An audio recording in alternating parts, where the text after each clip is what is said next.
Breaking news. America is shocked tonight as federal investigators uncover a scheme that strikes at the heart of trust, patriotism, and leadership in New York City. Documents and testimony reveal that Mayor Eric Adams is accused of using charities meant for veterans as a front to launder bribes worth millions of dollars. The very programs that promised to help those who served their country were twisted into pipelines for cash, feeding political favors and personal indulgence. It is the darkest accusation yet against a mayor already drowning in scandal. According to investigators, companies seeking city contracts were funneled through so-called veterans outreach funds. On paper, these donations looked noble: money for housing, medical care, and job training for America's heroes. In reality, insiders now say large portions of the money were redirected through shell accounts, controlled by Adams's closest confidants. The trail led to luxury apartments, campaign war chests, and personal expenses that had nothing to do with veterans. What should have been a lifeline for those who sacrificed everything for the nation was turned into a slush fund for greed. For seniors watching across America, the betrayal cuts deeper than politics. To exploit veterans, men and women who risked their lives, shatters a moral line that cannot be crossed. And for Eric Adams, this accusation is not just another headline. It is the collapse of the last shred of credibility he tried to hold on to. The scandal lands on top of a mountain of failures. New Yorkers remember the chip bag of cash when his aide attempted to hand off bribe money in a snack wrapper. They remember Ingrid Lewis Martin, his longtime ally, indicted for more than $75,000 in bribes. They remember mass resignations of federal prosecutors who refused to whitewash his corruption. They remember a police commissioner suing his administration, calling NYPD under Adams a swamp of lies. And they remember the broken promises of a city still plagued by crime, taxes, and decay. Tonight, the mask is gone. Eric Adams is not just accused of bad judgment. He is accused of stealing from America's veterans, betraying the very people he once claimed to fight for. And Jasmine Crockett is ready to confront him with the truth. The documents paint a picture of corruption so brazen it almost defies belief. Bank records show transfers of more than $2.6 million routed through non-profit organizations registered as veterans support groups. These charities promised housing stipends, counseling, and medical aid for soldiers returning from war. But forensic accountants uncovered that nearly half the money vanished into accounts tied to companies controlled by Eric Adams' allies. Invoices released by investigators tell the story in black and white. One receipt, labeled Veterans Housing Project, shows $180,000 redirected to a luxury furniture company that later delivered items to an apartment registered in the name of one of Adams's aides. Another, supposedly for mental health seminars, was in fact a payment for first-class international flights taken by Adams's political team. The paperwork is riddled with coded language. Community outreach, meaning campaign travel, patriot care, meaning restaurant bills, housing aid, meaning rental cars and private retreats. Testimony from insiders makes it worse. A former staffer, granted immunity in exchange for cooperation, admitted under oath, "We were told the Veterans Fund was just a cover. The mayor's office knew exactly what it was being used for." The witness even described a meeting where Adams allegedly told his team, "No one questions charity for soldiers. That's why it works." That single sentence, if proven true, could destroy him forever. The outrage across the country is palpable. Veterans groups have issued fiery statements, calling the scheme an unforgivable betrayal. Gold Star families held vigils outside City Hall, holding up photos of loved ones who never came home. One grieving father told reporters, "My son gave his life for this country, and our mayor stole in his name. He should be ashamed to show his face." For New Yorkers, this is the last straw. The chip bag of cash, the bribes, the resignations, those scandals felt dirty. But to rob veterans feels evil. It is not just corruption. It is desecration of the very people America swore never to forget. Jasmine Crockett's words cut through the storm. This was not charity. This was theft dressed up as patriotism. And Eric Adams turned our heroes into camouflage for his greed. The scandal detonated like a bomb across New York City. Within hours of the Veterans Fund revelations, protests erupted outside City Hall. Veterans in uniform stood shoulder to shoulder with families, holding signs that read, "Stolen valor equals stolen trust," and "Our sacrifice, his greed." Chants of "Resign, resign" echoed through Lower Manhattan.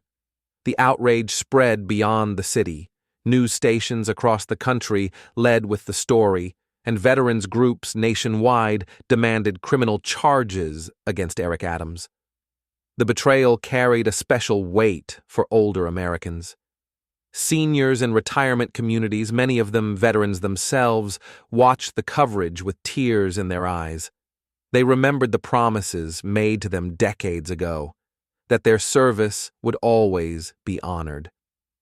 Now they watched as a mayor used their names and sacrifices as camouflage for theft. "This is worse than corruption," one veteran said on Fox News. "This is spitting on the graves of those who died." Adams, furious and cornered, held a press conference that quickly turned into chaos. He stormed into the room, voice cracking as he shouted, "I never stole from veterans. This is a political hit job." He pounded the podium, insisting that Jasmine Crockett was leading a smear campaign. But reporters pressed him with questions about the signed invoices and wire transfers. Each denial was met with documents flashed on screens behind him. The mayor's anger only made him look smaller, sweating, stammering, unraveling in front of a nation. Social media exploded. Clips of Adams shouting, "I never stole from veterans," went viral, spliced side by side with images of grieving families holding folded American flags. The contrast was devastating. Even late-night hosts joined in, mocking him as the mayor who thought patriotism was a bank account. Meanwhile, protests turned into marches. Thousands filled the streets of Brooklyn and Queens, carrying American flags upside down, a symbol of a nation in distress. Veterans chained themselves to the gates of City Hall, refusing to move until Adams resigned. Police officers, many veterans themselves, looked visibly uncomfortable as they guarded a mayor now despised by the very people they swore to protect.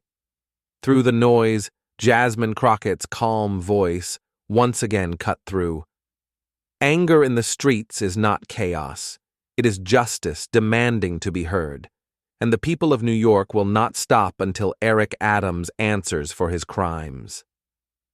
As the scandal deepened, the investigation no longer circled only Eric Adams. Federal prosecutors began releasing names of those who allegedly helped orchestrate and conceal the Veterans Fund scheme. The revelations shocked New York's political establishment. First came the exposure of long-time aides. Emails linked senior staffers to deliberate falsification of invoices. One chain showed an advisor writing, "Recode the payment as community engagement. No one checks those." Another responded bluntly, "Done." The mayor signed off. These were not rogue employees. They were trusted insiders carrying out orders from the top. Then came the betrayal from within. Faced with prison time, two former confidants flipped and began cooperating with prosecutors. Their testimony was devastating. One aide described sitting in Adams's office as he approved the rerouting of funds, allegedly saying, "Veterans are the perfect shield. No politician wants to be seen questioning their money." Another confirmed that Adams personally reviewed the cover stories for fake programs. Their words left no room for doubt. The corruption was not accidental. It was engineered. The city's political class panicked. Council members who once praised Adams now demanded his resignation. One former ally told reporters, "He lied to us. He lied to the city, and he lied to America. He is finished." Even Democratic Party leaders distanced themselves, warning that the scandal could tarnish the entire party if Adams refused to step aside. Meanwhile, the streets grew louder. Veterans chained wheelchairs together in front of City Hall. Families of fallen soldiers staged a silent protest in Times Square, holding photos of their loved ones with the words "Not for sale" scrawled across them. The image went viral, shared millions of times in a single day. Adams lashed out harder than ever, branding his accusers traitors and accusing Jasmine Crockett of weaponizing patriotism. But each outburst only deepened the perception of a desperate man losing control. His speeches, once confident, now came across as rambling tirades. Even his body language betrayed him, sweating under the lights, gripping the podium as though it might save him. Through it all, Jasmine Crockett pressed forward, addressing the nation with unflinching clarity. This is not one man's mistake. This is a conspiracy of corruption, and every person who enabled Eric Adams must face justice. The empire of loyalty Adams once boasted of was collapsing. His allies abandoned him. His enemies pressed harder, and his city turned against him. What remained was a mayor alone, exposed and cornered by the very truth he thought would never see daylight. The scandal reached its breaking point when prosecutors unveiled what they called the smoking gun. For weeks, Adams had insisted that the accusations were exaggerations, that he never touched a dime of veterans' money. But now, investigators displayed a signed authorization, an official city directive bearing Eric Adams's own signature, approving a $950,000 transfer from the Veterans Housing Fund into an entity known as Urban Progress Solutions, LLC. On paper, the transfer was marked for emergency housing expansion. In reality, forensic accountants traced the money directly into a private account connected to Adams's longtime confidant. That account, in turn, paid for a Manhattan penthouse, a fleet of luxury vehicles, and deposits into Adams's re-election fund. The paper trail was clean, undeniable, and devastating. The revelation sent shockwaves across the country. News anchors broke into live broadcasts, calling it the most damning evidence yet. Editorial boards declared Adams's political career finished. Outside City Hall, the crowd swelled into tens of thousands. Veterans carried caskets draped with American flags, symbolizing the death of trust in their city's leadership. Chants of "Arrest Adams now" thundered through the streets. Even Adams's allies could no longer shield him. Prominent donors pulled their support, high-profile Democrats called for his immediate resignation, and longtime friends in government publicly condemned his actions. One former ally admitted, "We all knew there were whispers, but no one imagined he would go this far. Using veterans as a cover is beyond politics. It's evil." Adams, facing the cameras with trembling hands, tried once again to deny the charges. He claimed the signature was forged, the accounts misunderstood, the accusations politically motivated. But side-by-side comparisons from handwriting experts confirmed the truth. The signature was his. Every denial collapsed under the weight of hard evidence. Jasmine Crockett seized the moment. Holding up the damning directive during a televised hearing, she declared, "This is not rumor. This is not speculation.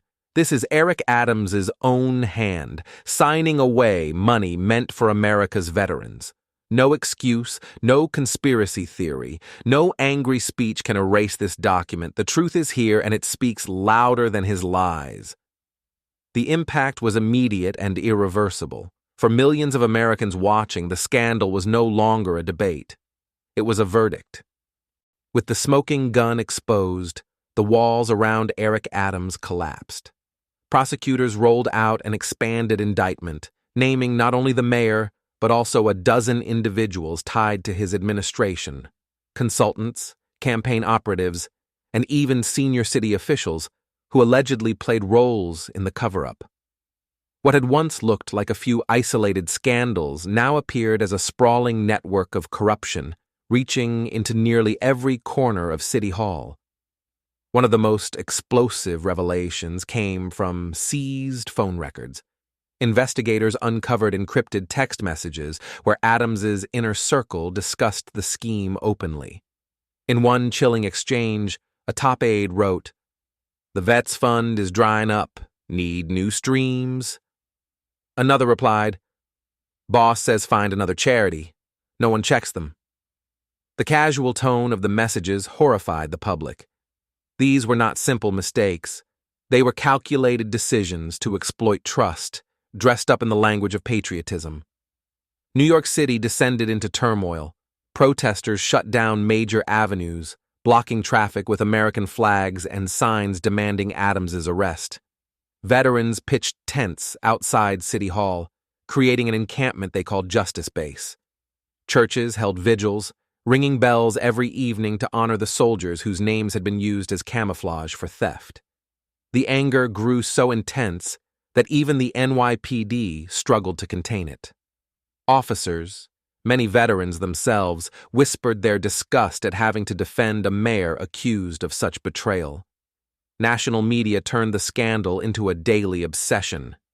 Editorials branded it the greatest moral collapse in modern New York politics. Talk shows replayed clips of Adams's furious denials, mocking him as the mayor who shouted louder than the evidence. Across America, ordinary citizens saw in him a symbol of what they feared most: leaders who saw patriotism as a disguise for greed. Meanwhile, Adams's closest allies abandoned him in droves. Donors withdrew funding. Party leaders refused to defend him. Even family members of his former staff publicly condemned his actions, calling him a disgrace to the city. The once proud image of Eric Adams, a former police captain who promised to restore honor, was reduced to a caricature of corruption and arrogance. Through the chaos, Jasmine Crockett delivered her sharpest rebuke yet. Eric Adams turned the sacrifice of America's veterans into his personal ATM. This is not leadership. This is betrayal of the highest order, and America will not forgive it. The nation watched in silence as Jasmine Crockett stepped up to the podium for what would be remembered as one of the most powerful addresses in modern political history. The evidence against Eric Adams was overwhelming. Forged invoices, stolen funds, encrypted texts, and the smoking gun bearing his own signature. New York was in chaos, the streets filled with protests, and America demanded a voice of clarity. Jasmine stood tall, her red blazer catching the lights, her voice calm, yet charged with fire. "We have seen corruption before," she began, "but never like this. Never a mayor who dared to use the names of our veterans, the very people who bled for this nation, as camouflage for theft." The words cut deep, resonating with seniors who remembered sacrifice, with families who carried folded flags, with veterans who had lived through war. She recounted the scandal in stark terms. The Veterans Fund turned into a slush fund.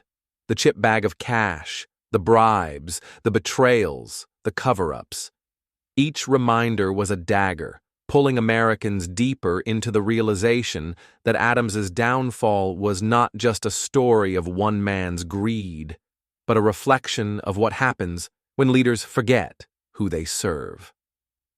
Crowds outside City Hall erupted in cheers, their chants of "Justice, justice," echoing through the city. Across the nation, television audiences leaned forward, hanging on every word. Jasmine continued, "We must remind every leader, the people are watching. The people will rise, and the people will never again allow their trust to be stolen under the banner of patriotism." Her closing words pierced the silence. "This fight is not mine alone. It belongs to every American who believes in truth, in justice, and in democracy. If you believe no one is above the law, then stand with me. If you believe in America, then let your voice be heard. Because our country is not for sale. Not to Eric Adams. Not to anyone." The speech ended, but its echoes rolled across the nation. For Eric Adams, it was the final nail in a coffin of corruption. For Jasmine Crockett, it was the moment she became more than a congresswoman. She became the voice of a people who refused to be deceived. And for America, it was a reminder that no matter how powerful the lie, the truth will always prevail.